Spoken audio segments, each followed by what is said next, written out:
Hello, everyone. Welcome. Today we're here to talk about a topic that is the second most talked about asset class for investment on the globe today, and that is sports. AI is obviously what everyone talks about, but sports is really the asset class that gets people's energy going. No one ever cheers T-bills earning interest, but they definitely cheer about for their golfers, and they cheer about their sports teams. They cheer about, when goals are scored. And as we saw yesterday with Gianni, having that magic ball going from person to person creates smiles and happiness among people. We're very fortunate today to have three extremely competent people who are at the forefront of sports investments and sports activities, all representing the Kingdom of Saudi Arabia and PIF. Noah Alireza, who is the CEO of Saudi Golf, Scott O'Neill, who is the CEO of Live Golf, and Danny Townsend, who is the CEO of SURJ Sports, which has many entities underneath it and many responsibilities for Danny.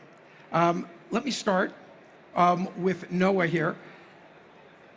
Now, people would not ordinarily think golf and Saudi Arabia.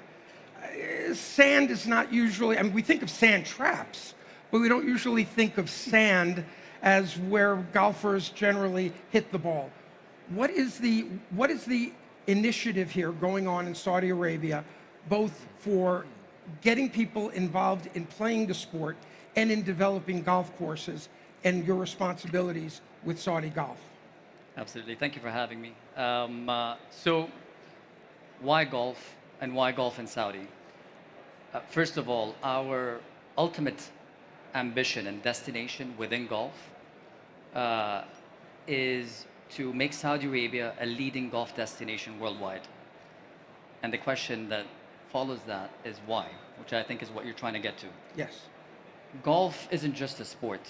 Golf is, first of all, it's a bridge. It's a social bridge, it's an entertainment bridge, and it's an economic bridge. And in on its own, golf is an actual economy. Just by giving a bit of in a more mature golf economy, the US golf economy is a $225 billion annual market. So that is 100 is direct, 125 is indirect. And that's not even counting the deals that happen on the golf courses. In Saudi, for us, golf is seen as an extremely important bridge building exercise. Not only to say the three things that I just spoke about, but also to uncover the beauty of Saudi Arabia as a landscape, which includes golf tourism. So with all of that in place, we have a very clear mandate to develop this incredible golf destination, and also, while doing so, being commercially viable, and at the same time, make sure that we accelerate both supply and demand, so participation as well as the infrastructure build. And thirdly, is positioning and country branding at the same time. So all these three pillars are the things that we strive to work towards. Right. And we have a very clear strategy and a board that is incredible, that's headed by His Excellency Yasser Rumayyan, and incredible board members. And we have one of them with us today, Mr. Ahmed Subay, who is CEO of Bahri. Very supportive, passionate. And when you have golfers as board members, passion is always there, and I'm really lucky to have that support. So, in a nutshell, what we're doing as Golf Saudi, we're the commercial arm for the Saudi Golf Federation. So, what we're meant to do is focus on two things: the buildup of supply on course, off course, as well as the full value chain. So we look at ourselves as kickstarters of a full golf economy. So we look at the whole value chain and try to do vertical integration as much as possible. I'll just give you an example. When it comes to building golf courses, one of the most important things, as you mentioned, we're in the desert, So turf is the most important thing. Right. And so we invested in an IP. Grass is an IP. You can't just get seed and sprinkle seed and water it and it will grow. You actually have to find the right type of grass for the environment. And we found the right partner in the US, and we had a joint venture. And we have the turf farm in one of our properties that now supplies all the grass in the golf courses that are coming, as well as the soccer stadiums and football stadiums across the kingdom. A lot of them are adopting our type of grass. Nice. So that's one example of how we are participants of an economy rather than just building a sport. And this is domestic. This is domestic. Before I go to Scott, what's your handicap? My handicap is fluctuating. You can- on a good day, it's a 5. All right. Yeah. That's great, actually. Yeah. People say I'm scratched, but On the only first tee, Noah usually bumps it up to an 8. yeah. Especially if there's any money on the line. Absolutely. Now, people here in Saudi, Scott, know you as the CEO of Live Golf. What they don't know is you are one of the most experienced sports executives on the planet. You ran This is Madison. awkward. Yeah, It's really awkward. I'll take the money from you in a little bit. You ran Madison Square Garden, the most famous arena on the planet, the Knicks, New York Knicks, the New York Rangers. You ran team business operations at the NBA when you were just starting it, and that has become the gold standard worldwide under David Stern, no less. So you had the greatest teacher and commissioner you possibly could have. And now you have taken on the responsibility of changing the game of golf on a global basis with Live Golf, which is the international expansion of golf using PIF in this case as the sponsor and the owner. You got to tell us about this, Scott. Yeah, well, I always like to start with the who versus the what. And, you know, I have this gift to have worked in incredible businesses with incredible brands. And David Stern maybe is an incredible teacher, but, you know, I work for the world's greatest teacher now. You know, and working for His Excellency Yasser Al-Rahman kind of resets the game in terms of vision and intelligence and EQ and compassion and an opportunity to empower executives to go change the world. And so for me, that these days, it always starts with the who. And the what here is really spectacular and interesting, and Noah touched on some incredible parts, but golf is the world's greatest teacher. And for me, he might be an 8, and my handicap might be an 87. But I will tell you what I learned from golf is humility. And if you golf with me, you'll know exactly what that means. I learned resilience. I learned the power of hard work. I look out and see the flag. I focus on the flag. It teaches me to focus on my vision and where I'm heading. It teaches me consistency. All those great values that the world needs more of, we learn from golf. And if you have the opportunity to take the reins of a platform and take it around the world with some of the biggest stars, the Bryson DeChambeaus and Phil Mickelsons and Cam Smiths and John Rahms and Dustin Johnsons, to grow the game of golf, because we believe that the more people that pick up a club, the better the world will be. And I think this is an opportunity of a lifetime. I really do. What we're seeing here at FII is nothing short of spectacular. This is my second year. And I said over there in our little pre-briefing that I was a little bit like Bambi my first year here, not knowing what to do. And here I'm just inspired by the vision, by the energy, by the quality of the people, and this opportunity to speak here is very humbling. And Marc didn't introduce himself, but he's one of the great bankers to the stars of the world in sports. So it's a pleasure to be here with you and my colleagues here. Awesome. Now, Live Golf is different than regular golf tournaments. It sure is. There's an intersection of the sport with entertainment that we have not had historically in golf and golf tournaments around the world. What's the story behind that, and what do you hope to get out of that, other than just having the great golfers and having the great athletic competition? Well, a few things are different. One is the best golfers for the last 20 years have played in the continental U.S. for 43 events. And the whole rest of the world is growing. That's where golf growth is. So we want to go to the world. So that's the first thing that's different, is taking the great players around the world.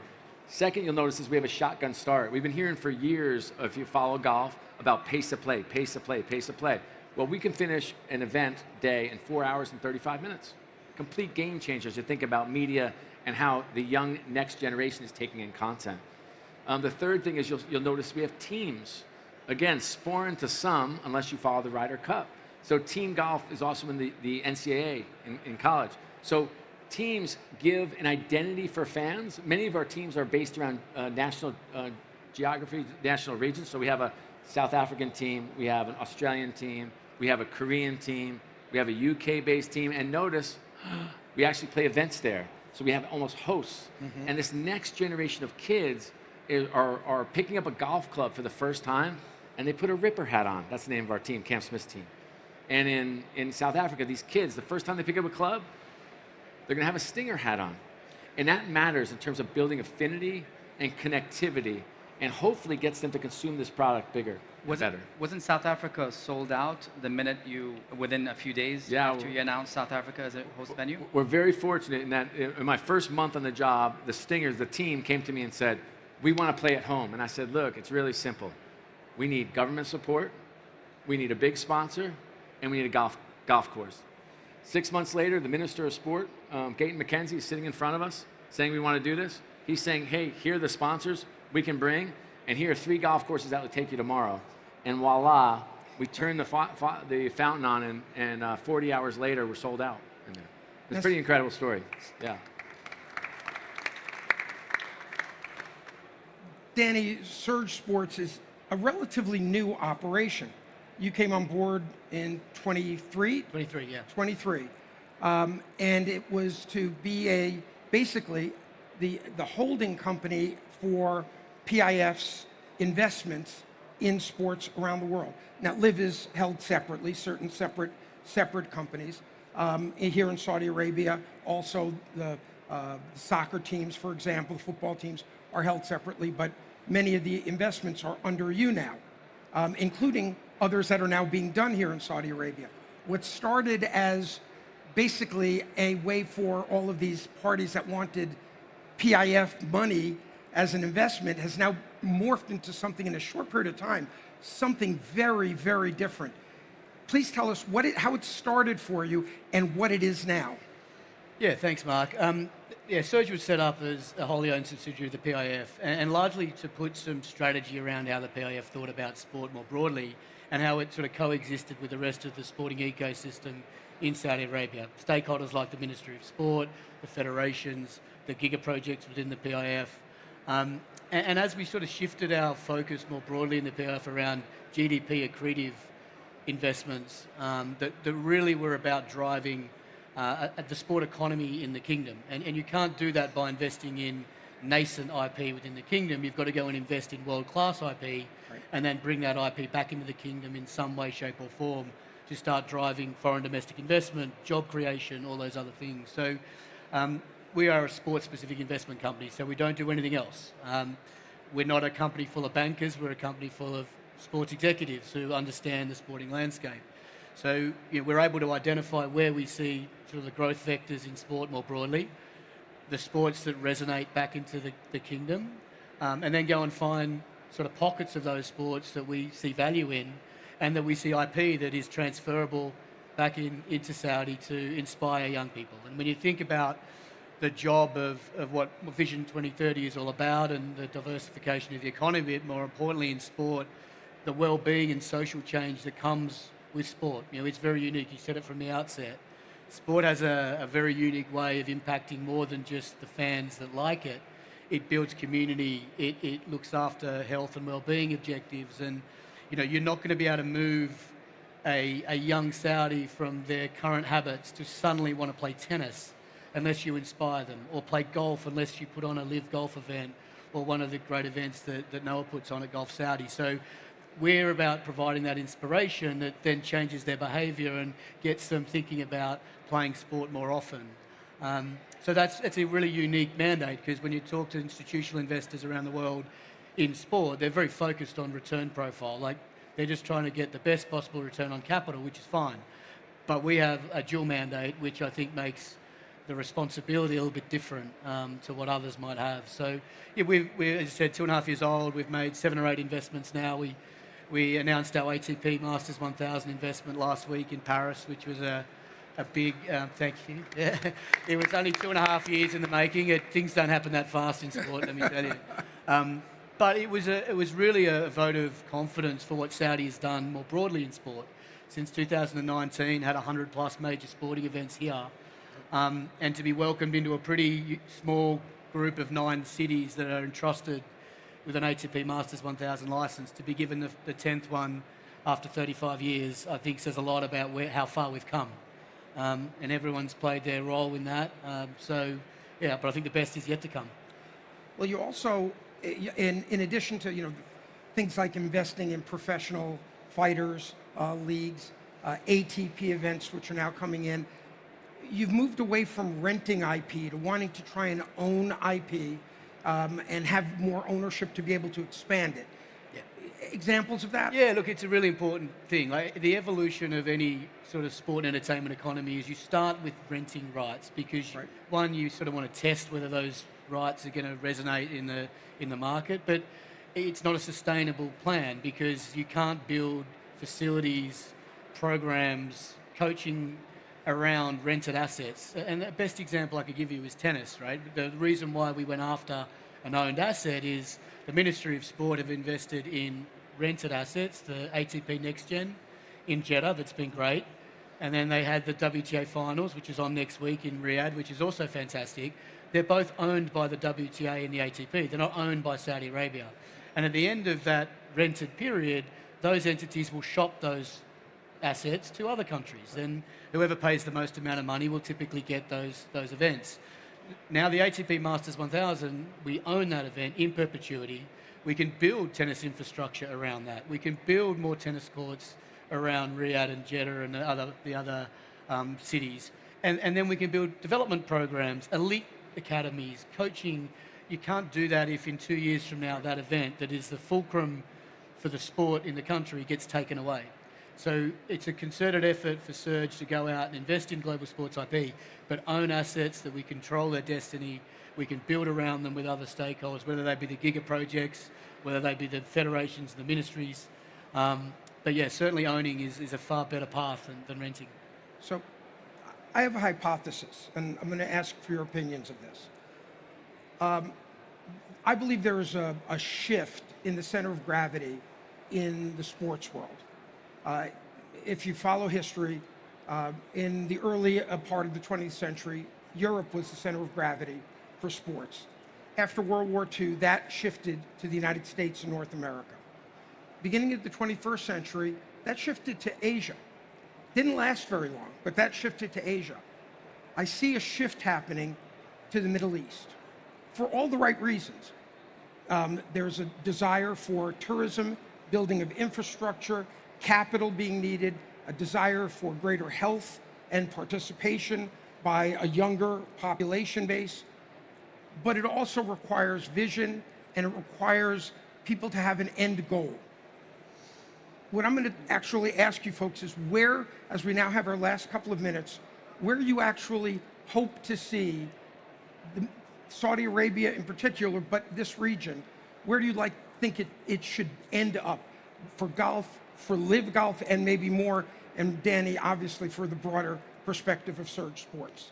I'll leave the wider question to the two gentlemen who have a wider scope when it comes to, even though we do women's golf around the world, but I'll try to answer it from a Saudi-based lens. So to break it down, there is, and to break down your question, it's based upon 2 factors, viewership and participation. So the viewership comes from eyeballs on TV and or spectators coming to events. But why even events? Events do have a microeconomy happening around them, but eventually, from a Saudi perspective, it is to increase participation, both local and tourism-based participation.